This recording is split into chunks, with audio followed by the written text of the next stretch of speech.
오징어 게임은 우리에게 여러 흥미로운 이론들을 가져다 주었습니다.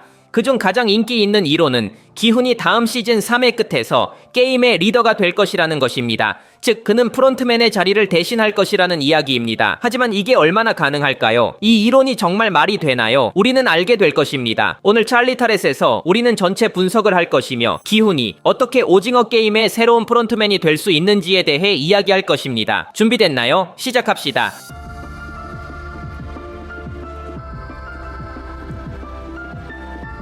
이 이론은 프론트맨이 기훈의 마음을 타락시켜 그를 오징어 게임의 새로운 리더로 합류시키려 한다는 것입니다. 이 아이디어는 시리즈가 기훈의 시즌별 완전한 변화를 보여준 사실에 기반을 두고 있으며 이 변화가 그를 프론트맨만큼 사악한 인물로 만들 것이라는 점을 제시합니다. 시리즈 초반에 기훈은 어설프고 실패한 남자였습니다. 하지만 그의 문제에도 불구하고 행복해지려고 노력했습니다. 기훈이 미소를 짓고 삶의 밝은 면을 바라보는 것은 매우 흔한 일이었습니다. 시리즈의 첫 에피소드를 보세요. 기훈은 10번의 인생 동안 빚을 지고 있음에도 불구하고 항상 웃고 있습니다. 시즌2에서는 모든 것이 다릅니다. 우리는 감정적으로 파괴된 기훈을 보게 됩니다. 그의 웃음은 사라졌습니다. 그의 성격은 바뀌었습니다. 첫 번째 게임에서의 트라우마가 그의 삶을 괴롭힙니다. 이것은 프론트맨에게 일어난 일과 명확한 평행선을 이룹니다. 그 역시 아내와 아기가 죽었을 때 타락한 좋은 사람이었습니다. 시리즈는 기훈의 성격이 점점 프론트맨과 비슷해지는 과정을 보여주려 합니다. 그러나 둘은 여전히 같지 않습니다. 두 사람은 상반된 철학을 가지고 있습니다. 시즌 1에서의 모든 고통에도 불구하고 기훈은 여전히 다른 사람들 안에서 선함을 보는 좋은 사람으로 남아 있습니다. 그는 사람들을 믿습니다. 그래서 새로운 게임에서 그는 플레이어들을 구하려고 노력하는 모습을 볼 수 있습니다. 반면에 프론트맨은 반대의 입장을 고수합니다. 그는 인간이 악하다고 주장합니다. 적절한 순간이 오면 누구나 살인자가 될 수 있다고 말합니다. 이 두 철학은 시즌 내내 끊임없이 충돌합니다. 여러 에피소드에서 기훈이 다른 플레이어들을 걱정하고 누군가가 죽을 때 고통스러워하는 모습을 볼 수 있습니다.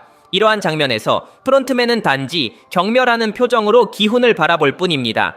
그에게 기훈의 세계관은 한심해 보입니다. 게임 내내 프론트맨은 자신의 이상을 기훈에게 증명하기 위해 사건을 조작합니다. 첫 번째 투표에서는 모든 사람들이 계속 게임을 해야 한다고 결정한 것도 그였습니다. 여기서 그는 중요한 것을 보여주었습니다. 모든 사람은 이기적이며 돈을 위해 자신의 생명과 타인의 생명을 기꺼이 위험에 빠뜨릴 것입니다. 프론트맨은 자신의 철학을 기훈에게 증명하는 것을 매우 중요하게 생각합니다. 왜냐하면 그래야만 그를 타락시킬 수 있기 때문입니다. 그는 기훈이 자신의 이상을 공유해야 새로운 프론트맨이 될 수 있다고 믿습니다. 회전목마 게임에서 어머니가 아이와 분리될 때 프론트맨은 그 여인에게 아들이 그녀를 버렸다고 말합니다. 여기서 1번 플레이어는 사람들이 악하다는 것을 보여주려 했습니다. 이를 보여줄 수 있는 가장 좋은 방법은 아들이 어머니를 버릴 수 있다는 것을 기훈에게 보여주는 것이었습니다. 프론트맨은 마치 악마처럼 행동하며 사건을 조작하고 사람들에게 어두운 속삭임을 불어넣습니다. 그럼에도 불구하고 기훈은 조작당하지 않습니다. 그는 자신의 이상을 확고히 지킵니다.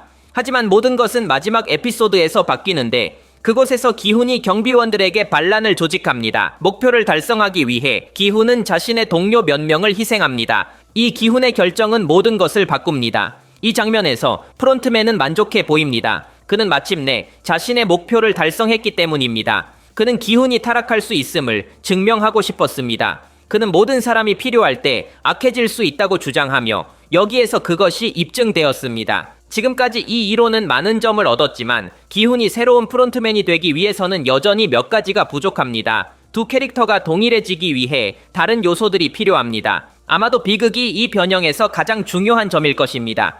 시즌의 피날레에서 프론트맨은 기훈의 친구를 그의 눈앞에서 죽입니다. 이 비극은 두 사람이 연결되는데 필수적입니다. 프론트맨이 정상적이고 행복한 남자였다는 것을 기억합시다. 그는 좋은 경찰이었습니다. 하지만 그의 임신한 아내가 죽으면서 모든 것이 변했습니다. 이것은 그의 세계를 파괴시켰고 그는 타락했습니다. 이를 염두에 두고 보면 프론트맨이 기훈의 친구를 죽인다는 것은 논리적입니다. 그는 그의 정신을 꺾기를 원했습니다. 그는 기훈이 과거 자신이 겪었던 것과 동일한 고통을 겪기를 원했습니다. 하지만 비극만으로는 충분하지 않습니다. 중요한 요소 하나를 더 추가해야 합니다. 죄책감. 프론트맨은 아내의 죽음에 대해 죄책감을 느낍니다. 시리즈에서 그녀는 매우 아팠다고 이야기됩니다. 그래서 그는 자신의 신장을 팔아서라도 그녀를 살리려 했습니다. 하지만 그는 과거의 경찰이었던 자신의 양형제에게 신장을 기증했기 때문에 그렇게 할 수 없었습니다. 이 디테일은 프론트맨에게 아내의 죽음을 더 고통스럽게 만듭니다. 이는 그의 잘못이라고 느꼈기 때문입니다. 기훈으로 돌아가 봅시다. 그는 이미 과거에 중요한 상실을 겪었습니다. 시즌 1에서 그의 친구들 중 몇 명과 심지어 어머니까지도 죽었습니다. 하지만 이 죽음들은 그의 잘못이 아니었습니다. 모두 게임의 희생자들이었습니다. 기훈은 단지 또 다른 희생자에 불과했습니다. 반면 시즌2에서 정배는 기훈 때문에 직접적으로 죽었습니다. 그는 반란 계획을 조직했고 그의 친구는 그를 믿었기 때문에 그를 지지했습니다. 그렇기 때문에 이 죽음은 매우 중요합니다. 프론트맨이 기훈에게 그의 친구가 죽는 것을 지켜보게 한 이유가 바로 그것입니다. 그는 기훈에게 말합니다. 네가 영웅처럼 행동했기 때문에 이런 일이 너에게 일어난 것이다. 그는 기훈이 이 죄책감을 겪기를 원했습니다. 이제 기훈과 프론트맨은 이미 비극과 죄책감이라는 동일한 감정을 공유하고 있습니다. 하지만 기훈을 완전히 타락시키기 위해서는 아직 중요한 것이 부족합니다. 부족한 요소는 배신입니다. 제가 무슨 뜻인지 설명드리겠습니다. 프론트맨의 이야기에서 우리는 또 다른 중요한 디테일을 알게 됩니다. 그의 아내가 아팠을 때 오래된 지인이 그를 돕기 위해 돈을 주고 있었습니다. 그러나 그의 동료 경찰들은 이를 뇌물로 생각하여 상사에게 신고했습니다. 이로 인해 프론트맨은 해고당했고 선택지가 남지 않았습니다. 이 배신의 요소는 중요합니다. 여기서 프론트맨은 사람들이 진정으로 착하지 않다는 것을 깨달았습니다. 그는 오랜 세월 좋은 경찰로 일했지만 그럼에도 불구하고 모두가 첫 기회에 그를 등졌습니다. 아무도 그에게 변명할 기회를 주지 않았습니다. 이 요소가 기훈에게 부족한 부분입니다. 이 이론이 성립하려면 시즌 3에서 기훈은 누군가에게 배신당해야 합니다. 우리는 1번 플레이어의 배신이 충분하다고 생각할 수 있습니다. 기훈은 그를 친구로 여겼으며 이것은 그에게 강한 배신일 것입니다. 그러나 이것은 충분하지 않습니다. 프론트맨은 이미 악하기 때문입니다. 배신이 의미가 있으려면 기훈은 그가 방어하던 친구들에게 배신당해야 합니다. 저는 살아남은 플레이어들을 말합니다. 프론트맨이 이 사람들에게 기훈을 반대하면 나갈 기회를 제공할 가능성이 있습니다. 만약 이것이 발생한다면 기훈은 분명히 세상에 대해 실망할 것입니다. 그가 방어하던 바로 그 사람들이 그를 등지게 되는 것입니다. 이 타격으로 기훈은 모든 것을 포기하고 프론트맨의 철학을 채택할지도 모릅니다. 사람들은 악하다는 철학을, 오징어 게임은 프론트맨의 철학을 완벽하게 나타냅니다. 이 게임에서 착한 사람들은 나쁜 사람이 됩니다. 친구들이 서로를 죽이고 배신이 항상 발생하며 사람들의 최악의 욕망이 깨어납니다. 프론트맨은 이 모든 것을 알고 있기 때문에 게임을 옹호합니다. 이것은 그에게 단순한 일이 아닙니다. 이 게임은 그의 철학을 명확히 나타내며 항상 그것을 입증합니다. 그렇기 때문에 철학적으로 기훈을 타락시키는 것이 그에게 그렇게 중요한 것입니다. 기훈은 이 게임에 반대되는 모든 것을 상징합니다. 그는 착하고 사람들을 돕고 싶어 합니다. 기훈이 새로운 리더가 되려면 그는 프론트맨의 철학을 이해해야 합니다. 시즌2에서 우리가 본 바에 따르면 그는 이미 반쯤 그 철학에 다다랐습니다. 프론트맨은 첫 번째 라운드에서 승리했습니다. 다음에 일어날 일은 기훈에게 달려 있습니다. 결론적으로 이 이론은 많은 유리한 점을 가지고 있습니다. 저는 이것이 가장 서사적 기반이 탄탄한 이론이라고 감히 말할 수 있습니다. 제가 이 이론을 기각할 유일한 이유는 너무 어둡기 때문입니다. 기훈이 악당으로 끝난다면 전체적으로 시리즈에 너무 슬플 것입니다. 시리즈의 창작자가 이미 세 번째 시즌이 마지막이 될 것이라고 언급했다는 점을 기억합시다.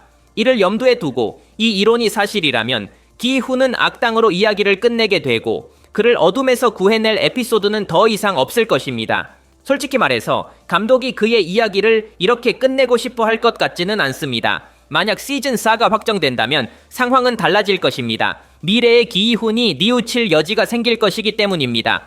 제게 묻는다면 저는 프론트맨이 기훈에게 자신과 함께할 기회를 제공할 것이라고 믿습니다. 그러나 그는 이를 거절할 것입니다. 저는 기훈이 게임을 파괴하거나 누군가를 구하기 위해 희생함으로써 선한 편에 머무르며 이야기가 끝나야 한다고 확신합니다. 하지만 기훈이 악당으로 끝나는 아이디어는 받아들일 수 없습니다. 오늘의 이야기는 여기까지입니다. 영상을 좋아하셨다면 좋아요를 눌러주시면 큰 힘이 됩니다. 더 많은 영상을 위해 구독하는 것도 잊지 마세요. 들어주셔서 감사합니다. 저는 찰리이며 앞으로 또 뵙겠습니다.